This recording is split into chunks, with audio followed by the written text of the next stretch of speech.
Chers tous, bonsoir. J'espère que vous allez bien chez vous. Alors, bienvenue ce soir dans ce live intitulé L'activisme gabonais aujourd'hui. Alors, comme vous le savez tous, depuis un moment, euh, le monde activisme gabonais connaît des réels problèmes où certaines personnes sont mises en cause par leurs anciens collaborateurs, leurs anciens amis de lutte. Et cela vraiment fait en sorte que ceux qui avaient un peu de l'estime pour le travail que nous activistes faisons ne nous considèrent plus du tout, hein, nous taxant hein, de vendus, d'accord, de collabos du pouvoir. Alors, vous savez, la situation que nous vivons aujourd'hui dans le monde activiste gabonais n'est pas nouveau. C'est quelque chose qui a toujours été.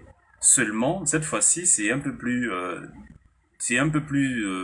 dur, sinon clair, dans la mesure où les personnes qui sont passées ou qui passent aux aveux sont ceux-là qui ont joué un rôle majeur dans le combat pour la libération de notre pays, d'accord, du joug, du clan Bongo et de la France, hein, son mentor.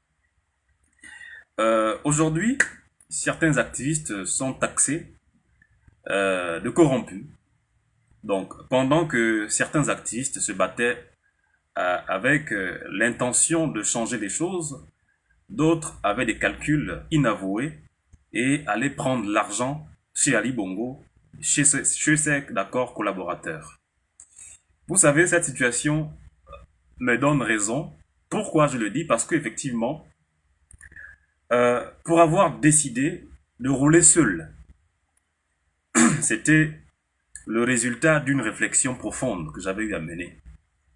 Voyez-vous, le combat pour la libération du Gabon a envoyé beaucoup de personnes dans la tombe, surtout lorsque ces derniers ne jouaient pas franc jeu. Lorsque, alors, je disais tantôt que le combat pour la libération du Gabon, sinon l'activisme dans lequel nous sommes ou que nous avons tous baigné, dans lequel nous avons tous baigné, a envoyé beaucoup d'entre nous dans la tombe. C'est fort de ce constat que j'avais décidé de travailler seul. Non pas parce que j'étais meilleur aux autres, ou que j'étais plus intelligent que les autres, ou parce que j'étais plus patriote que les autres, mais parce que j'avais estimé que, en étant avec tout le monde, il pouvait arriver que je sois aussi taxé de corrompu. Il pouvait arriver que je sois aussi empoisonné pour mes prises de position. Parce que, comme vous le savez, je suis quelqu'un qui, quand c'est pas bon, je le dis. Quand c'est bon, je félicite. Et donc, j'avais eu une petite brouille. Hein? J'avais eu à répondre à un de mes aînés fortunés et doux. Je crois que c'était en 2020 où il a attaqué les musulmans. J'avais répondu en disant que non, les musulmans n'avaient rien à voir dans ce qu'Ali Bongo fait contre le Gabon. S'il faut attaquer quelqu'un, c'est Ali Bongo et non pas les musulmans, car les musulmans travaillent pour avoir ce qu'ils ont aujourd'hui. Bon, malheureusement, c'est allé dans tous les sens. Il m'avait répondu avec des accusations comme toujours.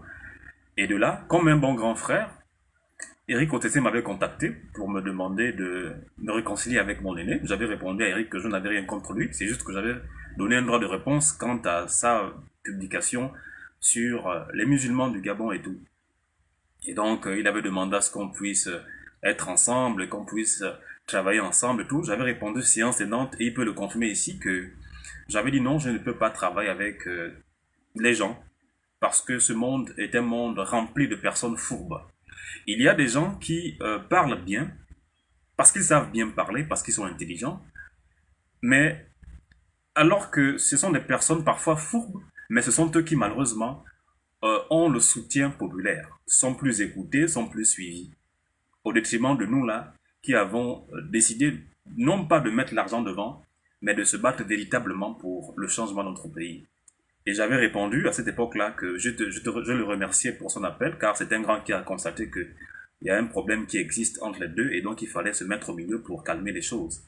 Afin que ça n'aille pas dans tous les sens. Ce qui avait été fait, j'avais procédé d'accord à la suppression de la vidéo que j'avais eu à faire sur mon mon aîné Fortuné est doux et tout. Et donc, jusque-là, Fortuné et moi, il n'y a pas de problème quand on se voit en ville et on se salue tranquillement. C'est juste son petit frère et ça va, il n'y a pas de problème.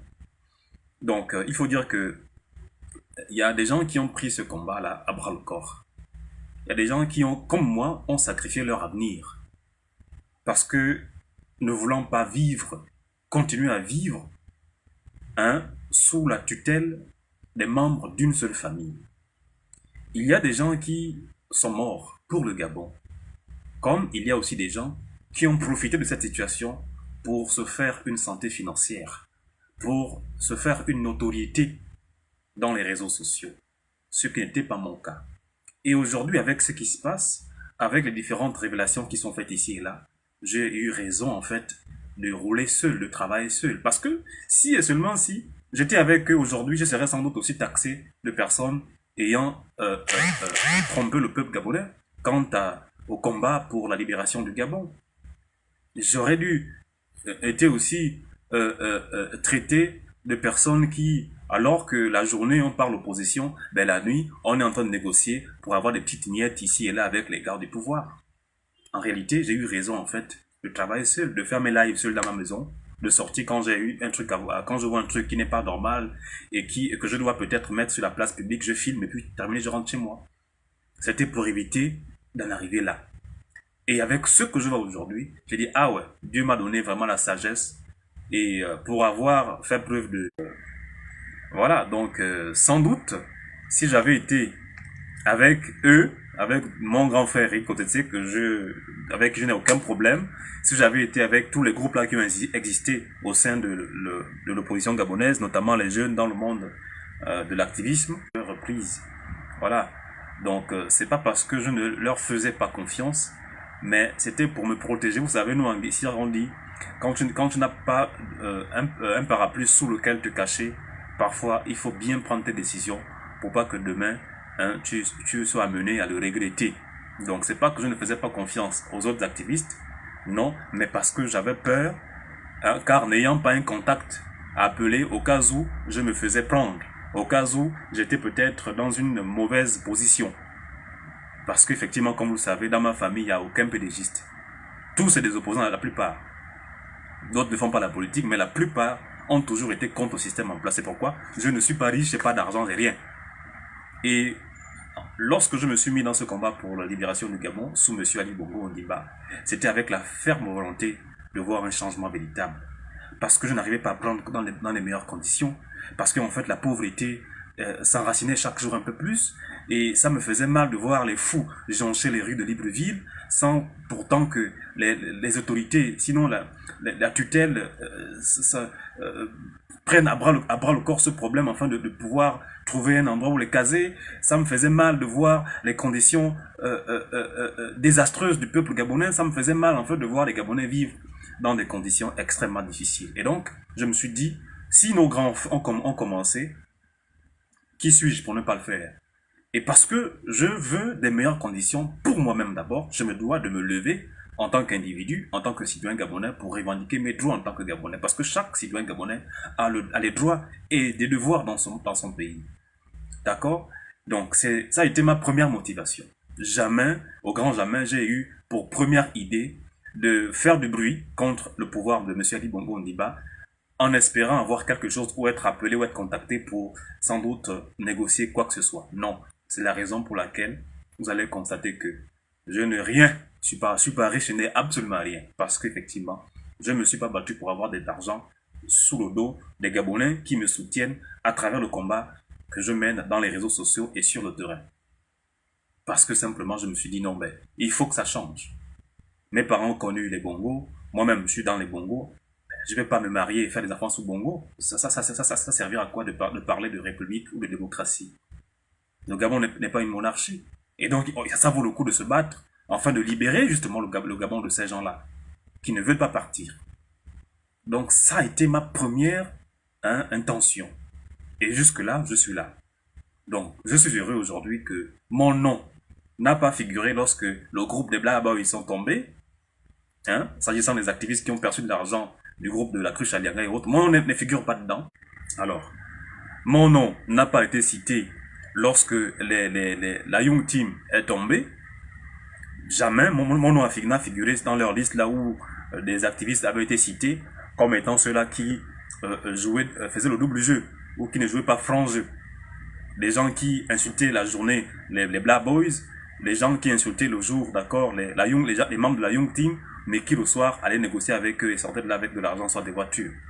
Mon nom n'a pas du tout figuré dans ces listes-là. Parce que simplement, je ne suis pas quelqu'un de fourbe. Lorsque je veux quelque chose, je le dis ouvertement. Et le jour que je vais percevoir quelque chose de quelqu'un, ce sera connu de tous parce que je déteste le mensonge. C'est vrai que je suis tout être humain est faillible et donc nous avons certaines faiblesses, mais je dis sur ce point-là où il faut avoir deux casquettes, franchement, ça ne me concerne pas.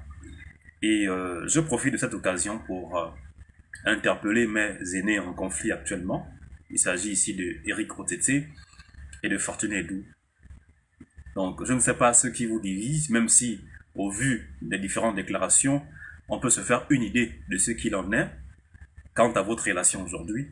Mais je dis qu'il n'y a rien de plus beau que lorsqu'on vous voit ensemble, partageant, d'accord, l'amour du pays et l'envie, d'accord, d'un meilleur Gabon. Vous avez intérêt justement à vous réconcilier malgré tout, parce que le Gabon passe avant tout. C'est vrai, il s'est passé ce qui s'est passé entre vous, que moi je ne connais peut-être pas forcément ou réellement, mais je dis, vous gagnerez, d'accord, en revenant à des meilleurs sentiments, parce que comme vous le savez, le combat pour la libération du Gabon, nous y avons tous participé. Si on en est là aujourd'hui, c'est parce que nous avons aussi contribué à ce que cette situation soit aujourd'hui. Et c'est vilain, c'est sale de vous savoir dans cette situation-là aujourd'hui. Et à cause de ça, aujourd'hui, tous les activistes sont taxés de vendus, sont taxés de corrompus. Alors même que nous, qui avons combattu avec la volonté, la ferme conviction, d'accord, de véritablement connaître un nouveau Gabon, n'avons pas du tout fait dans ce qui est cité ici. Donc voilà un tout petit peu ce qu'il en est aujourd'hui. Les activistes au Gabon connaissent des moments troubles dans la mesure où certains sortent avec des révélations sur des autres qui auraient été suffisamment entretenus par les gardes du pouvoir et qui ont bénéficié de plusieurs avantages, notamment qui ont reçu des enveloppes d'argent, qui ont reçu d'accord des voitures et autres, et peut-être des postes aujourd'hui. Et tout à l'heure, je lisais encore le post de mon aîné là, Thibaut Adjatis, où il a donné un tout petit peu le rôle que chacun joue désormais dans la transition, disant même, hein, affirmant même que chacun de ces membres-là serait nommé, dont certains ont commencé déjà à être nommés. Ça prouve à suffisance qu'il y a un brin de vérité dans ce qui est dit. Mais tout compte fait, hein, c'est le Gabon. Voilà. Si vous avez mangé l'argent, si vous bénéficiez aujourd'hui d'une certaine reconnaissance, en tout cas, personne ne doit être contre. Vous êtes Gabonais et c'est bien normal qu'en tant que Gabonais, vous puissiez jouir, d'accord, du fruit de vos efforts. Mais il faut le faire en toute clarté, en toute vérité. Et il faut pas tromper les gens. Hein, faut pas d'abord se faire passer pour quelqu'un de sain alors qu'en réalité, nous traînons d'accord des casseroles. Donc voilà un tout petit peu ce que je tenais à dire. Le Gabon passe avant tout. Rassurez-vous, vous ne verrez jamais mon nom dans une liste concernant les activistes corrompus. Vous ne verrez jamais mon nom. Jamais, parce que je ne me suis pas mis dans ce combat pour avoir de l'argent avec une quelconque personne. Dans mon téléphone, si vous fouillez mon téléphone, il n'y a aucun contact d'anciens PDGistes dans mon téléphone. Il n'y a aucun contact actuel, des membres actuels du pouvoir dans mon téléphone. Pourquoi? Parce que pour avoir leur contact, il faut d'abord avoir été ami à eux. Il faut avoir été soit dans le parti politique déchu. Il faut d'abord, d'accord, il faut avoir été celui-là qui n'a pas été sincère dans son engagement quant, d'accord, au combat pour la libération du Gabon. Ce qui n'a pas été le cas pour moi. J'ai toujours été juste et déterminé dans mes engagements, sincère dans mes engagements, fidèle, d'accord, à mes intentions. Et donc,